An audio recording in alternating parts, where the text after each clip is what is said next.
Hey everybody, so today I wanted to do a slightly different video. So I really love watch collecting, and lately I've been getting into a little bit of watchmaking. So I've watched quite a lot of videos online on putting together a DIY kit or buying components and building your own custom Seikos. So I thought I'd give it a go. So today I want to go through building a custom Seiko, which is based on Datejust type built on a Datejust type case with a black dial and stick hands with a blue seconds hand. So let's jump into the video and see how the build went.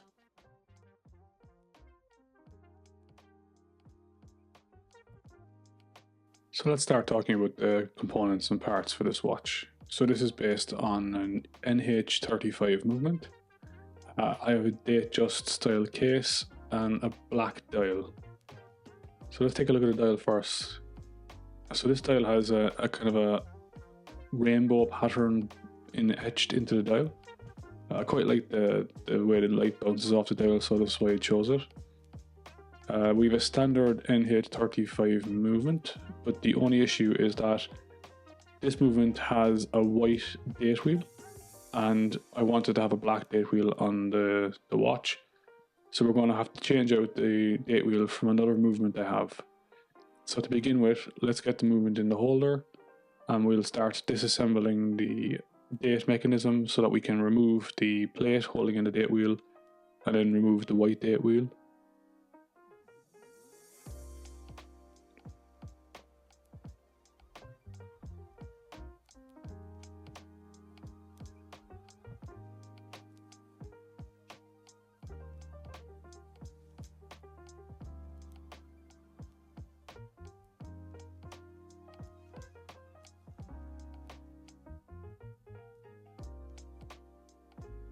So what I have here is a black version of the same movement, but actually it's an NH34A movement, a GMT movement, which is broken.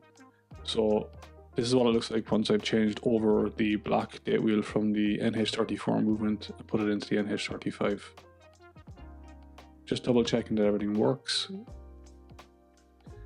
I did have an issue with this when I put it out first, that the date wheel was kind of jammed.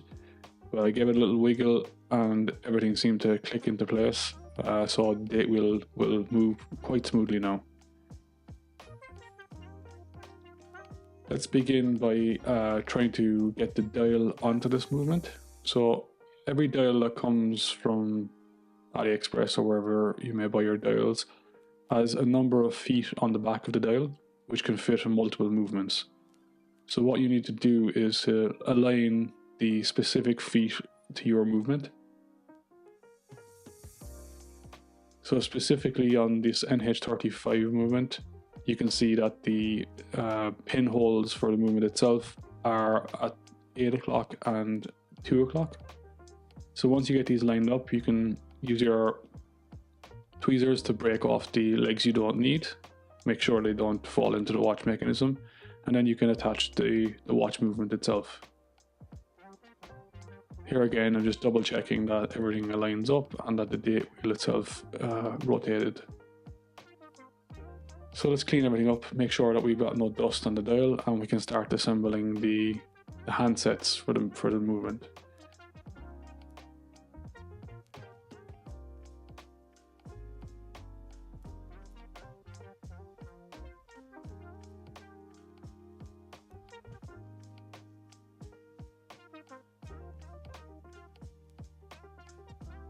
So double checking, making sure that everything is set and that at 12 o'clock the day changes over. Now I can start installing the hour hand.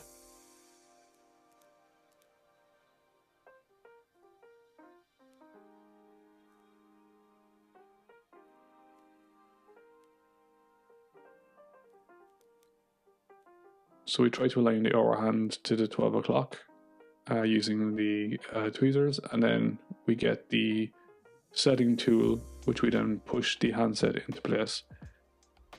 This is quite a fiddly job, so it's good to take your time, make sure everything is okay. And when applying pressure, just make sure you don't overdo it. So again, we just double check that everything's working, there's clear movement. We now start putting on the minute hand. So again, same procedure, just lay the hand onto the dial.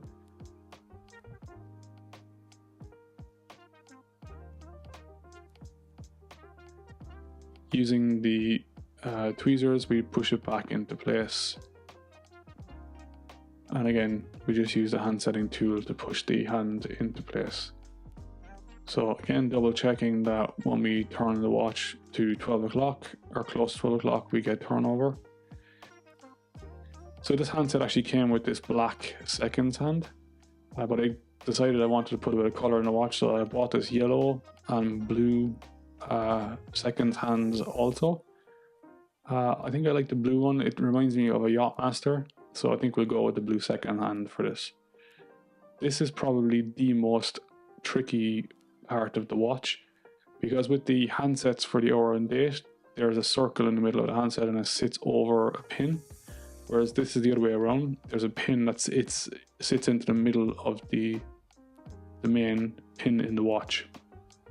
So when I push back in the hacking movement, you can see we now have a seconds hand that works. Now these hands are, again, quite delicate, so just be super careful when you're doing this. It's very easy to bend the handset, and it's very easy to scratch the dial. I actually had to take these on and off a few times to get them right and make sure that there was clearance with all of the different hands. But in the end, I think it looks quite nice. So let's begin casing up this watch. Like I said, I've gone for a kind of a date just style date. I'm not really a fan of the Cyclops, but you know, that's the crystal that came with the watch, so for now that's what I'm going to leave on the watch. Yeah, best to put the gasket to one side a while. So I take off the crown, and we can then remove the winding stem that comes with the movement in the case and get it in place to line up with the casing. Sorry for the off-axis camera movements here. It's kind of difficult to film this while you're trying to do it at the same time. I think I recenter it here shortly.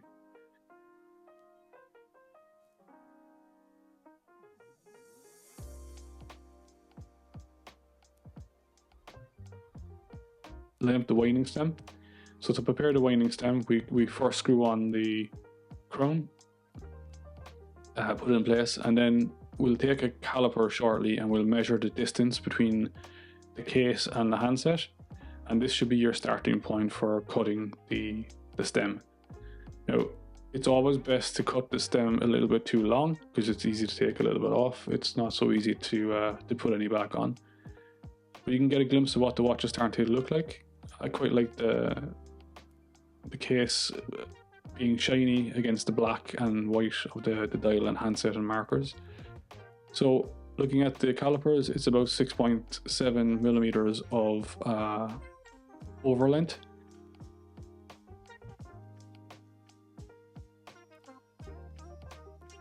So let's start with that. We mark it on with a bit of a white marker, and then we'll take a snips and we'll cut the stem.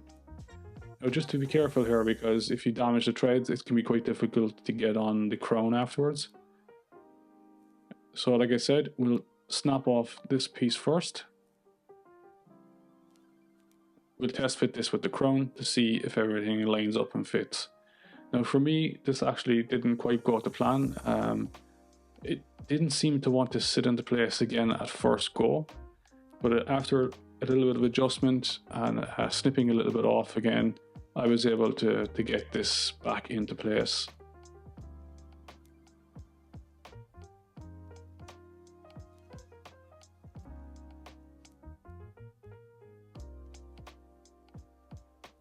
So just be careful when you're putting it back in that you don't bend the stem. And what should be able to happen here is you should be able to pull out all positions, and then when it's in its final position, push furthest in. You should be able to push the crown, and yeah, there you go. You should be able to push the crown into place and then twist it so that the double lock system kicks in and it makes it watertight.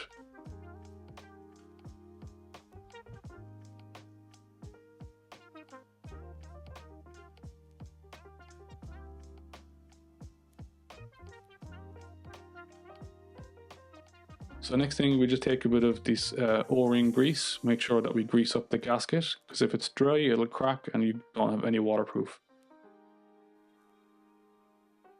So we set the gasket into the rim inside the back of the watch.